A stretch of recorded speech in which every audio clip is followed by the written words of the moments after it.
Down பண்ண சொல்றாங்க.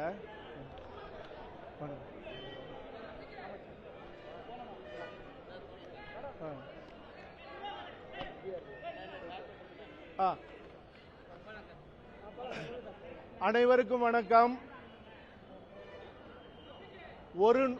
ஒரு நூற்றாண்டுக்கு மேல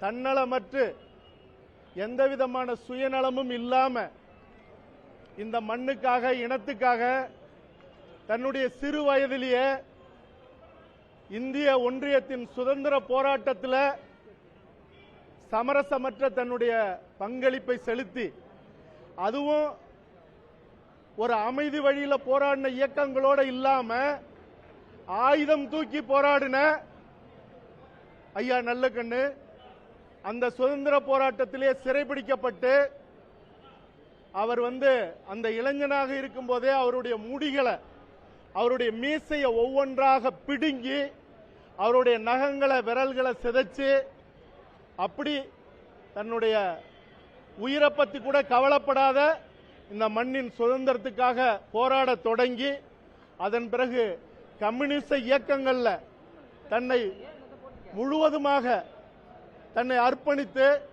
அதிலையும் எண்ணற்ற போராட்டங்கள் தலைமறைவு வாழ்க்கை இப்படி ஒரு நூற்றாண்டு இந்த உலகத்தில் எங்க தேடினாலும் கிடைக்காத இப்படி ஒரு மாமனிதர், ஒரு அற்புதமான மனிதர். அவர் 50,000 ஆண்டுகள் வரலாறு கொண்ட எங்களுடைய தமிழினத்தில் தோன்றி இப்படி வாழ்வாங்கு வாழ்ந்து சுயநலமற்று வாழ்ந்த அந்த மனிதர், நூற்றாண்டை கடந்த வாழ்ந்த மனிதர். இனி எந்த நூற்றாண்டிலையும் இப்படி ஒரு மனிதர் இந்த உலகத்தில் இந்த பூமி பந்தில் தோன்ற முடியாதுங்கிற அளவுக்கு வாழ்ந்த ஐயா நல்லக்கண் அவர்கள் இன்னைக்கு நம்மளை எல்லாம் விட்டு மூச்சை நிறுத்தி கொண்டார். ஸ்ரீவைகுண்டத்தில் ஒரு சின்ன கிராமத்தில் பிறந்தவர். அதாவது அவருடைய நூற்றாண்டு விழாவை என்னுடைய நண்பர் தயாரிப்பாளர் மணிவண்ணன் அவர்கள் ஒரு பிரம்மாண்ட அளவில் நடத்தினாரு. முதலமைச்சர் அவர்கள் உள்ளிட்ட இந்தியாவினுடைய பேராளுமைகள் அத்தனை பேரும் கலந்துட்டாங்க. அப்ப எல்லாரும் நாங்க வச்ச கோரிக்கை அந்த ஸ்ரீவைகுண்ட அந்த கிராமத்தில் இருக்கிற அரசு சுகாதார நிலையம் மருத்துவமனைக்கு ஐயாவோட பெயரை வைக்கணும்னு கோரிக்கை வச்ச எண்ணற்ற கோரிக்கை இல்லை. முதல் கோரிக்கையாக மரியாதைக்குரிய முதலமைச்சர் மு க ஸ்டாலின் அவர்கள் உடனடியாக நிறைவேற்றணும்னு சொன்னாங்க. அது அவருடைய கவனத்துக்கு அவர் சொல்லி அது நடக்கலையா இல்ல இன்னும் அது போய் சேரலையான்னு தெரியல. இன்னும் அந்த சுகாதார மையத்துக்கு ஐயா நல்லக்கண்ணு அவர்கள் பெயரை இன்னும் வைக்கல அப்படிங்கிறது கொஞ்சம் அதை இனிமேலாவது செய்யணும். தவிரவும் ஐயா அவர்கள் அதாவது அவருக்கு ஒரு மணிமண்டபம் இந்த அதாவது தேர்தல் வர்றதுக்குள்ளாகவே அந்த இடத்தை ஒதுக்கணும். ஏன்னா நாளைக்கு தேர்தல் வந்ததுக்கு அப்புறம் அது மறக்கப்படலாம் அல்லது இவர்களோ வேறு எவர்களோ வைக்கும் போது மறுபடியும் போய் கேட்கறதுக்கு கம்யூனிஸ்ட் கட்சி கேட்டால் மகிழ்ச்சி. ஆனால் கேட்க முடியாத ஒரு நிலை ஏற்படும் போது அது நடக்காம போயிடும். அதனால உடனடியாக ஐயா அவர்கள் மணிமண்டபத்துக்கு கட்டுறதுக்கு அரசு உடனடியாக பாலன் இல்லத்துக்கு போறதுக்குள்ளாக அதை அவர்கள் அரசு உறுதிப்படுத்தணும், முதல்வர் உறுதிப்படுத்தணும். தவிரவும் ஐயா அவர்கள் தன்னுடைய உடலை இந்த மருத்துவக் கல்லூரி மாணவர்களுக்காக எழுதி வச்சிருக்காரு. நாங்கெல்லாம் கேட்டுக்கிட்டோம். ஐயா டி ராஜா அவர்கள் இன்னும் மற்ற கம்யூனிஸ்ட் கட்சியினுடைய தலைவர்கள்லாம் இருக்கும்போது நான் கேட்டேன், என்னுடைய கோரிக்கையா வச்சேன். ஐயா அவர்கள் தன் உடலை கொடுத்திருக்கலாம். ஆனால் நாளைய தலைமுறை 100 ஆண்டு வரைக்கும் ஒரு மனிதர் இப்படி நேர்மையோட அர்ப்பணிப்போட வாழ்ந்தார்னு சொன்னா இன்னும் 100 ஆண்டு கழிச்சு வர்ற இளைய தலைமுறை ஒரு காலமும் ஒத்துக்க மாட்டான். நீங்க என்ன சத்தியம் பண்ணாலும் ஒத்துக்கவே மாட்டாங்க.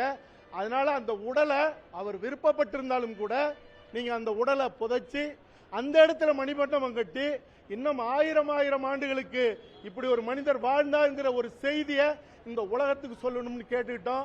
அப்ப இருந்தவங்க ஒரு சிலர் சொன்னாங்க, ஐயா விருப்பத்துக்கு எப்படி மாறா இருக்கிறதுன்னு. நியாயமான கேள்வி. நீங்க கொடுங்க, மருத்துவ மாணவர்கள் அறுவை சிகிச்சை செய்யட்டும், முக்கியமான உறுப்புகள் கூட ஆய்வுக்கு எடுத்துக்கிட்டோம். ஆனால் அந்த உடலை, அந்த வித்துடலை அந்த நினைவு மண்டபத்தில் நீங்க விதையாக விதைச்சாதான் இந்த தமிழினத்தில் இப்படி 1000 ஆண்டுகள்ல எத்தனை 1000 ஆண்டு காலம் ஆனாலும் ஒரு நேர்மையோடு தன் உடல் பொருள் ஆவி முழுக்க வாழ்ந்து மறைஞ்ச ஐயா நல்லக்கண்ணு அவர்கள் இப்படி வாழ்ந்தார், இந்த இனத்துல பிறந்தார்னு உலக மாந்தரினம் அது நாளைக்கு கடைபிடிப்பதற்கு ஒரு வழியாக அமையும்.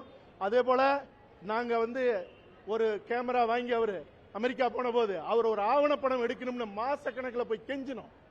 அவர் சொன்னார், என்ன காட்டி என்னையா செய்ய போறீங்க, அதெல்லாம் தேவையில்லை அப்படின்னாரு. இல்லையா இப்படி சொன்னா நம்ப மாட்டாங்கயான்னு கெஞ்சின ஒரு இயக்குனரா. அப்ப அவர் சொன்னாரு, ஒருபோதும் நான் ஒத்துக்க மாட்டேன்னு கடைசி வரைக்கும் மறுத்துட்டாரு. கடைசியா தான் இந்த நூற்றாண்டு விழாவில் ஒரு பாடல் பண்ணினேன். இளையகம்மன் எழுதி மரியாமன் அவர் இசையமைச்சு சைந்தவி பாடின பாடல். அந்த பாடலை உங்களுக்கு நான் பகிர்றேன். எதுக்கு சொல்றேன்னா, ஒரு ஒரு ஒரு ஒரு ஒரு ஒரு வழியும் ஒன்னு பகிர்ந்துக்கணும்னு நினைக்கிறேன். ஒரு 100 வயது வரைக்கும் வாழ்ந்து இந்த மண்ணுக்காக அர்ப்பணித்தவர். கோயம்புத்தூர்ல அவர் விரும்பல நிக்கிறதுக்கு, கட்டாயப்படுத்தி நிக்க வச்சு இந்த தமிழ் சமூகம் அவருக்கு ஒரு பெரிய வழி கொடுத்து தோல்வியை கொடுத்தது. ஆக இப்படியெல்லாம் வாழ்ந்து கூட இந்த சமூகம் என்ன புரிஞ்சுக்கல, எதுக்கு என்னை பத்தி தெரிஞ்சுக்கணும்னு கூட ஒரு வழி இருந்திருக்கலாம். ஏன்னா நாங்களும் அந்த போராட்ட காலத்தில் நின்று எங்களையும் அவமானப்படுத்தின நிலையில எங்களுக்கும் அந்த வழி இருக்கு.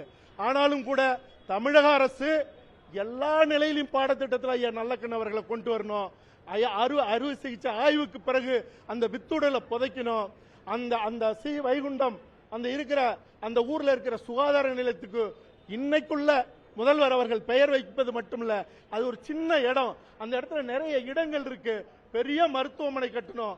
இன்னும் இதெல்லாம் கூட ஒரு பெயர் தாங்கி இந்த மருத்துவமனை இருக்கும்போது எண்ணற்ற மருத்துவமனைகள் இருக்கு, சாலைகள் இருக்கு.